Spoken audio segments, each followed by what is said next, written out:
The NFL has gone through many different public perception changes, namely because of having to deal with the real issue. And I'm sorry for saying sports are not a real issue. They've been addressing / not addressing national anthem protests, specifically with Colin Kaepernick. I think we have an image. Love to see one of these NFL owners, when somebody disrespects our flag, to say, get that son of a bitch off the field right now, out, he's fired. He's fired! Trump has his own way of how he thinks that people who protest should be dealt with. In particular, Colin Kaepernick is very famous for kneeling during the national anthem as a protest against brutality, which seems fair, but has really gotten under a lot of people's thin skin, including our president. And to address this, there was a large meeting of about 30 people, NFL owners and players, to talk about what should happen. This came about a month after Trump started deriding the NFL, and they had to address it because he was riling people up, getting people angry, and they had to come up with something. This was recorded as a 3-hour recording, and the New York Times has it. However, it was not released to us. Instead, there are highlights from it in particular.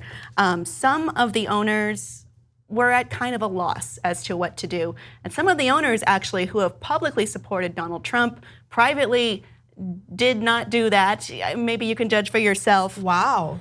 Robert K. Kraft, the New England Patriots owner, who is publicly very friendly with Trump, said, the problem we have is we have a president who will use that as fodder to do his mission that I don't feel is in the best interests of America. It's divisive and it's horrible. Jeffrey Lurie, the Eagles owner, said we've got to be careful not to be baited by Trump or whomever else. We have to find a way to not be divided and not get baited. The Buffalo Bills owner, Terry Pagula, said all Donald needs to do is start to do this again. We need some kind of immediate plan because of what's going on in society. All of us now, we need to put a Band-Aid on what's going on in the country.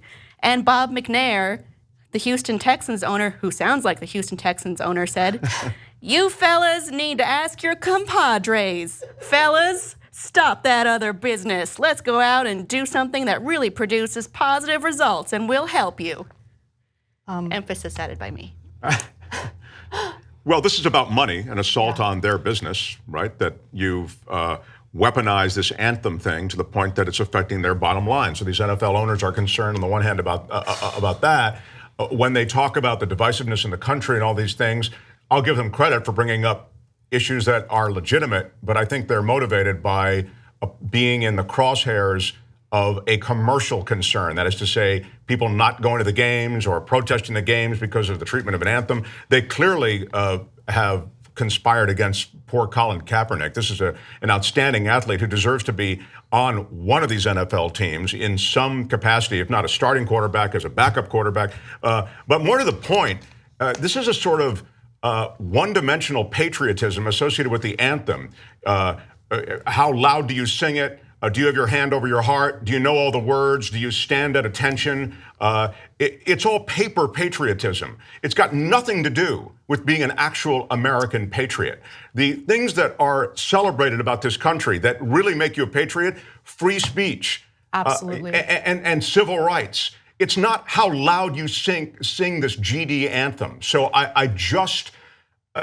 and this is the stuff that Trump is great at, right? The paper patriotism, the flag that's the biggest, the pins that all have the American flag on them that he hands out to everybody. That's crap. That's got nothing to do with being a patriot. But they've wrapped this issue of patriotism with respect for the military and all the rest, all in this anthem. I think the anthem gets played too much and probably shouldn't even be played at the beginning of these sporting events. So I think that it's interesting to bring up what patriotism means to people, because for me, patriotism isn't, idolizing or worshiping a flag or any inanimate object. For me, patriotism is looking out for your fellow Americans.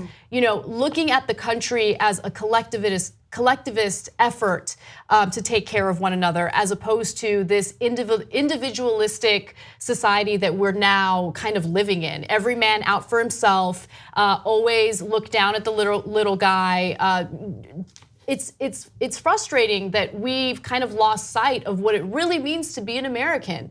It's become kind of this unilateral view of this exact version of modern United States conservatism. But there is a saying that dissent is patriotic, and I believe that's true. I agree. When I started my career, I was a regular journalist. We need the fourth estate. We need someone to question. We need someone to make sure every American is being looked after in a right way, that we don't have a tyrant or a narcissist running things poorly. Yeah. If that sounds familiar. Absolutely, and I genuinely think that real patriotism is putting yourself in an empathetic place where you want to help your fellow Americans, where you want to create opportunities for them, the same types of opportunities that you were able to take advantage of growing up. The American dream, in my opinion, no longer exists, and it's because we have shifted away from a collectivist society into this individualistic, every man out for himself type of society. The American flag is one thing. If you love the American flag, I hear you, but I think it's way more important to think about ways that we can unite ourselves as opposed to, give in to this division that the Trump administration keeps pushing for. Tribalism is so easy. It It's is, one of it the is. most ancient parts of our brains is to Yeah. join a tribe and just be all for it for our own survival and our own strength, but it doesn't need to be that way. So what we have here is Colin Kaepernick and one of his teammates, Eric Reed. He's the first teammate to kneel with him. And then you may have seen the video of this. There are other teammates and other people on the opposing team showing their support, putting up their fists, kneeling as well. What's interesting is what came from the players in this meeting is that they were in support of Kaepernick. In particular, Eric Reed spoke out on his behalf. I feel like he was hung out to dry. Everyone here is talking about how much they support us. Nobody stepped up and said, we support Colin's right to do this. We all let him become public enemy #1 in this country, and he still doesn't have a job. And after that, another player, Chris Long, spoke up for him. If he was on a roster right now, all this negativeness and divisiveness could be turned into a positive. We all agree in this room as players that he should be on a roster. And to that, they were met with really non-committal responses, nothing much from the owners themselves, which does seem to show you where priorities do lie at this point. Yeah, the priorities lie in not wanting to rock the boat with the fans. It's a commercial enterprise, as I say, and that's what's really motivating the reaction, and that's why Colin Kaepernick isn't on a team. Yeah, it's pretty devastating. And I do give him a lot of credit because I think he was fully aware of what the ramifications would be, and he still did what he believed was right. And keep in mind, this wasn't something that he just did without consulting anyone. He made sure that he would carry out this protest in the most respectful way possible, and it still didn't matter. And going back to my point about division, you have this division within the NFL. I mean, everything Trump touches experiences division, and it shouldn't be that way.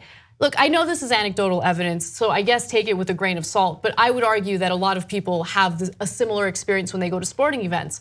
I went to a Dodgers game with my husband recently, and we went early enough to hear the national anthem. And there were people just walking around at the concession stands, or people in the bathroom, you hear toilets flushing. And it's just incredible that you have this one person who's carrying out this protest for a very legitimate reason that's close to his heart, and he has lost his career as a professional athlete as a result of that. And so why don't we all take a good hard look at ourselves and the way we behave during the national anthem before we root for the destruction of someone else's career because they're trying to make a legitimate political point. You just watched the video by the Young Turks, home of the revolution. If you'd like to get a lot more than that, get the full show by becoming a member. TYTnetwork.com/join.